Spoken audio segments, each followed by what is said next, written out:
మొదటగా ఈ వీడియోలో మనం భగవద్గీత అధ్యాయము 1 శ్లోకము 47ను పరిశీలిద్దాం. ఇది మొదటి అధ్యాయమైన అర్జున విషాద యోగానికి ముగింపు శ్లోకం. తన వాదనలన్నీ చెప్పిన తరువాత అర్జునుడు తన భావోద్వేగాల శిఖరాగ్రానికి చేరుకున్నాడు. యుద్ధం చెయ్యాలనే సంకల్పాన్ని పూర్తిగా కోల్పోయి తీవ్రమైన దుఃఖంలో మునిగిపోయాడు. మొదటగా ఈ పవిత్ర శ్లోకాన్ని భక్తితో విందాం. సంజయ ఉవాచ ఏవ ముక్త్వా అర్జునః సంఖ్యే రథోపస్థ ఉపావిశత్ విసృజ్య సశరం చాపం శోక సంవిఘ్నమానసః. ఈ శ్లోకం అర్థమేమిటంటే, సంజయుడు ధృతరాష్ట్రునితో ఇలా అంటున్నాడు.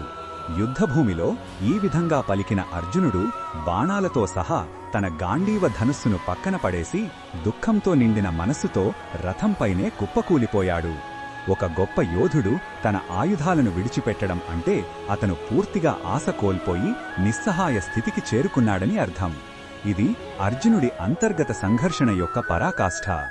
కృష్ణ భగవానుడు ఈ విషయంలో మనకు ఏమి చెప్పుతున్నాడు అంటే, ఈ సమయంలో శ్రీకృష్ణుడు మౌనంగానే ఉన్నాడు. అర్జునుడి బాధను, వాదనలను ఆయన ఓపికగా విన్నాడు. ఈ మౌనం కూడా ఒక బోధనే. ఎవరైనా తీవ్రమైన వేదనలో ఉన్నప్పుడు వారికి వెంటనే సలహాలు ఇవ్వడం కంటే వారు తమ బాధను పూర్తిగా వ్యక్తపరిచే అవకాశం ఇవ్వడం ముఖ్యం. అర్జునుడు తన అజ్ఞానం మరియు దుఃఖం యొక్క లోతుల్లోకి వెళ్ళినప్పుడే జ్ఞానాన్ని స్వీకరించడానికి సిద్ధంగా ఉంటాడు. కృష్ణుడి మౌనం ఆ పరిస్థితిని సృష్టిస్తోంది. ఈ బోధనను మన దైనందిన జీవితంలో ఎలా ఉపయోగించుకోవచ్చు అంటే, మన జీవితంలో కూడా కొన్నిసార్లు సమస్యలతో పోరాడలేక అర్జునుడిలాగే నిస్సహాయంగా భావిస్తాం. అటువంటి సమయంలో మన బలహీనతను అంగీకరించడం తప్పు కాదు.